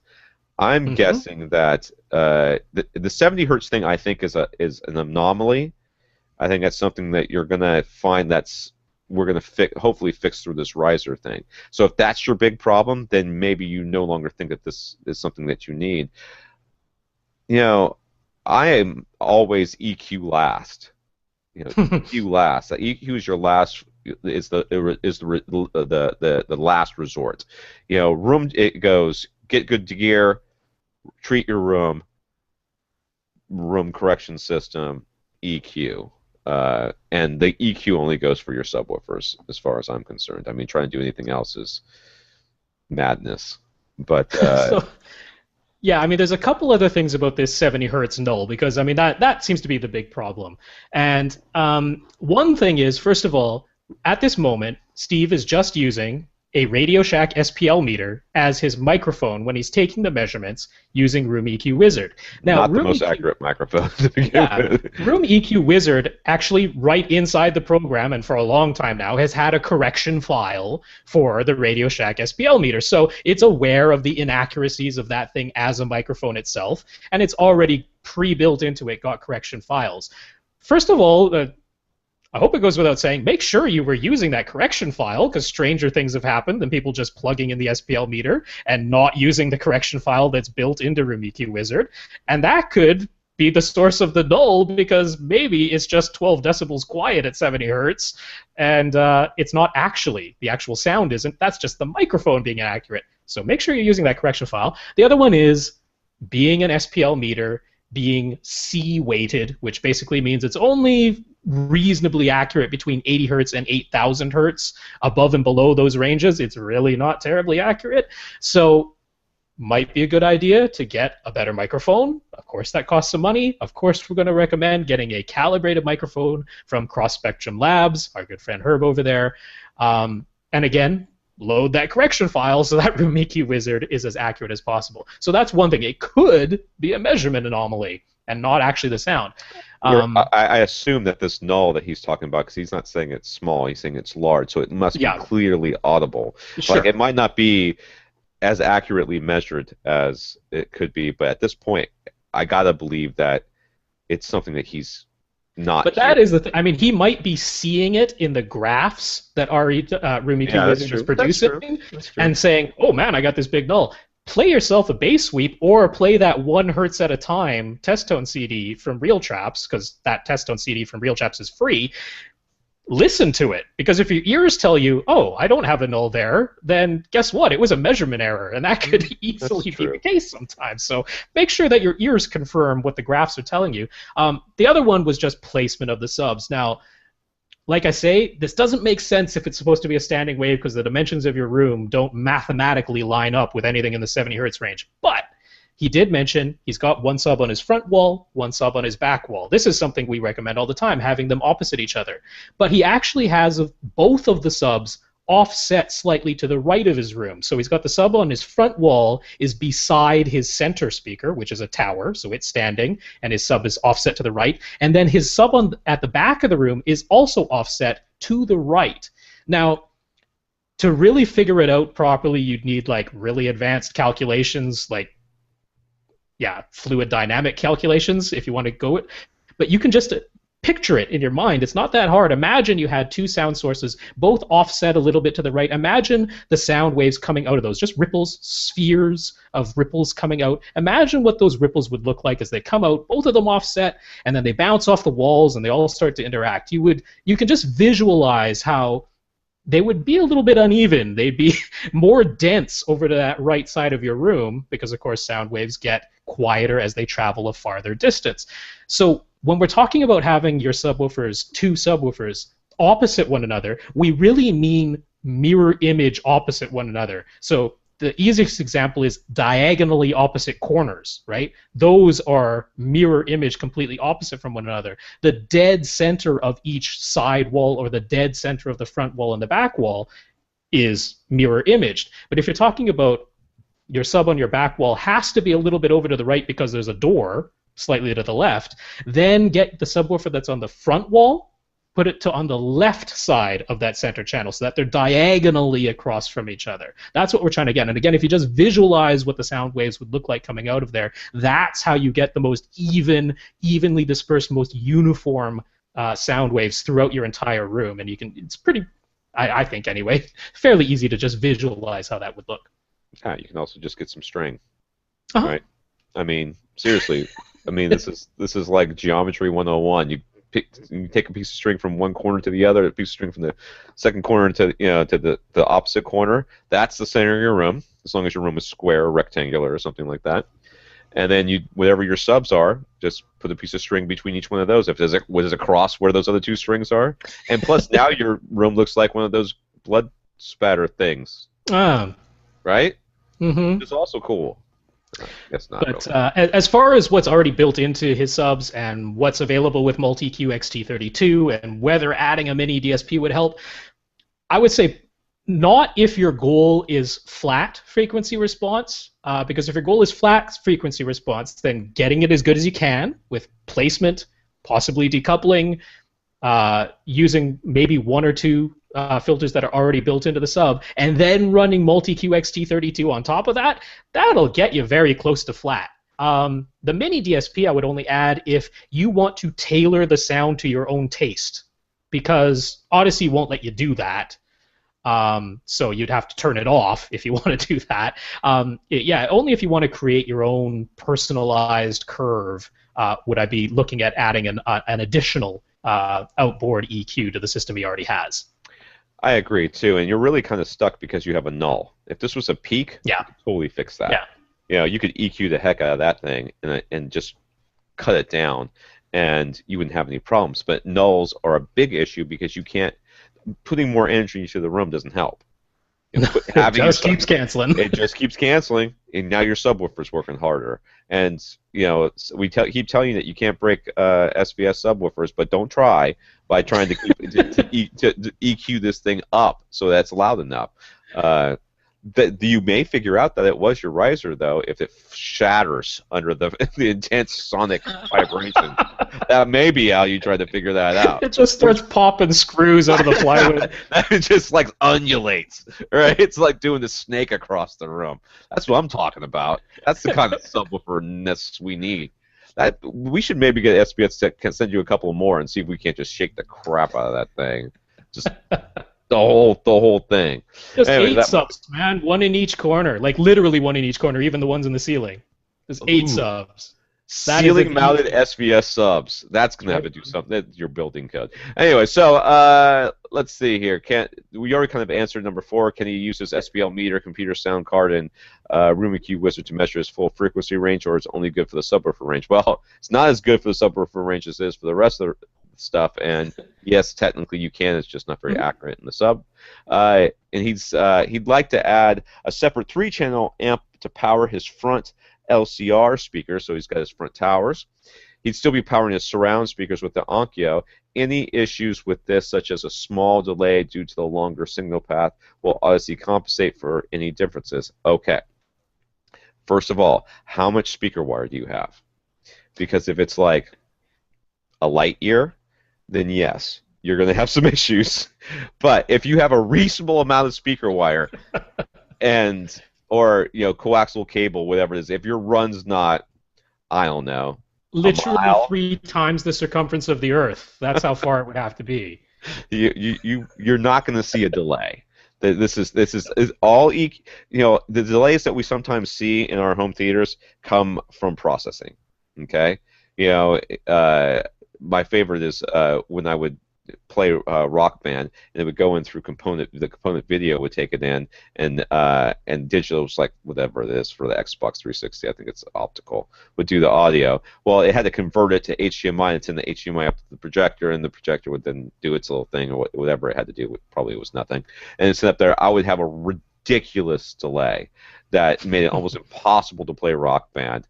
It was fine, when you were just doing it by yourself, but as soon as you got online, everything just got crazy. So it was real. That's not a processing delay. That's what an upconversion delay. It's upconverting it from component video to HDMI, and then having to scale that probably up to 1080p before it was going up to the projector. But believe me, all the processing is done by the time it's going to your amp. At that point, it's analog, and that's moving at the speed of light essentially, and you're fine. And now, if you're wondering, it will obviously compensate for any differences. I'm wondering if that's sonic differences. As long as your amp's not clipping, what you're giving your main speakers is just more headroom and a lot more power at its disposal. And you're also making sure that the full amp power, all the capacitors and stuff that are in the Onkyo are available for your side surrounds, which will never, ever, ever, ever need it. So basically, you're just making sure that your speakers are going to always have the power that they need. There shouldn't be anything that Odyssey needs to compensate for, and you're certainly not going to see any delays. Yeah, I mean the separate amplifier could have a different gain than the amplifiers that are built into the Onkyo. In which case, if they're just fed the exact same signal, you did no setup at all. Then right, if you just plug them in, you mean? Yeah, if you just plug them in without running the audio Yeah, EQ again, didn't or do auto setup again. Yeah. anything at all, then yeah, they could potentially be a little bit louder or a little bit quieter than Yep. what you have right now. But Odyssey will absolutely completely compensate for that. And even if you'd never run Odyssey, you would do your basic speaker setup where you make sure that the levels holding your SPL meter in your Which we favorite know seats. you own because you Yep. told us already. We know you got that. You would make sure that they all are the same level as they're supposed to be, that they all read 75 decibels when you play the test tone that's built into your receiver. So, in that sense, yes, Odyssey will compensate for that. That's something you would have done yourself anyway, so no worries. But yeah, there's no delay in the signal because by the time it's being sent to the amplifier, it's an analog signal. There's no further processing. The amplifier is not processing the signal in any way. It's just making it louder. So no worries on that front. It's amplifier. Well, that's an interest. Why? That's why they call them that. Uh-huh. Amplifiers.